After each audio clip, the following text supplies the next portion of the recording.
Hello everyone.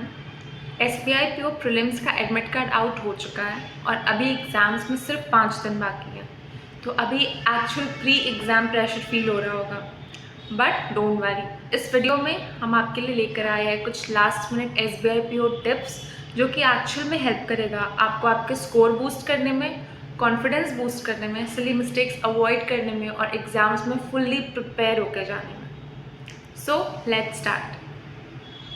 तो first and foremost अभी किसी नए टॉपिक को स्टार्ट नहीं करना है। आप लोगों ने जितना पढ़ लिया है उतना सफिशिएंट है, उतना इनफ है। अभी सिर्फ अपने स्ट्रॉन्गेस्ट टॉपिक्स को रिवाइज करना है। आप बाकी क्वांट के फॉर्मूलाज को गो थ्रू करो, अपना स्क्वायर्स और क्यूब्स को रिवाइज कर सकते हो, ग्रामर के रूल्स को रिविजन करना है, वो सब करो। बेसिकली अभी आपको सिर्फ अपने स्ट्रेंथ्स पे फोकस करना है और किसी नए चीज़ को स्टार्ट नहीं करना। ओके। सेकेंड मोस्ट इम्पॉर्टेंट चीज़ है अभी मॉक टेस्ट। मॉक्स देना अभी बहुत ज़्यादा ज़रूरी है, बट उससे भी ज़्यादा ज़रूरी है मॉक टेस्ट का एनालिसिस करना। क्योंकि अगर आप मॉक टेस्ट दे रहे हो और उसका एनालिसिस नहीं कर रहे हो तो फिर वो किसी काम का नहीं है। आप दिन भर में सिर्फ एक मॉक दो, बट उसको एनालाइज थॉरली करो, क्योंकि एनालिसिस के थ्रू ही आपको पता चलेगा कि आप किन टॉपिक्स को ईजिली बना ले रहे हो, किन टॉपिक्स पे आप स्टक हो जा रहे हो, या किन टाइप के क्वेश्चंस को आपको बनाने में टाइम लग रहा है।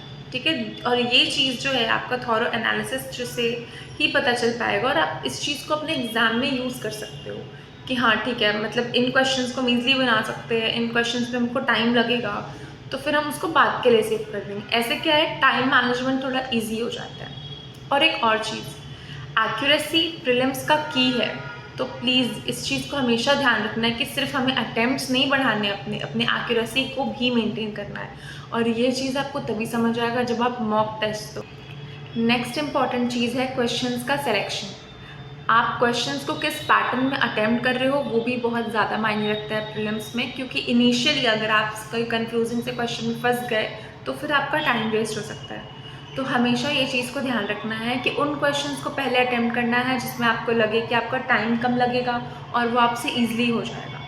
और कोई कंफ्यूजिंग सा डीआई है या कोई लॉन्ग सा सेटिंग पजल है, उसको हम लोग लास्ट के लिए छोड़ देंगे, क्योंकि अगर लास्ट में हमारे पास टाइम बच रहा है तो हम उन क्वेश्चंस को अटेम्प्ट कर सकते हैं।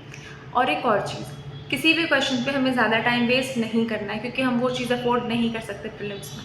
किसी भी क्वेश्चन पे अगर हम स्टक हो रहे हैं तो तुरंत स्किप करना है उनको, नेक्स्ट क्वेश्चन पे हम लोग स्किप कर जाएंगे, नेक्स्ट क्वेश्चन अटैम्प्ट करेंगे। तो इस चीज़ का बहुत ज़्यादा ध्यान रखना है। कुछ और इम्पॉर्टेंट पॉइंट्स, एग्ज़ाम का लेवल चाहे कुछ भी हो, हमें पेपर को देखकर पैनिक नहीं करना है, क्योंकि अगर एग्ज़ाम टफ़ है तो वो इक्वली सबके लिए टफ़ होगा और उस अकॉर्डिंग कट ऑफ डिसाइड होगा।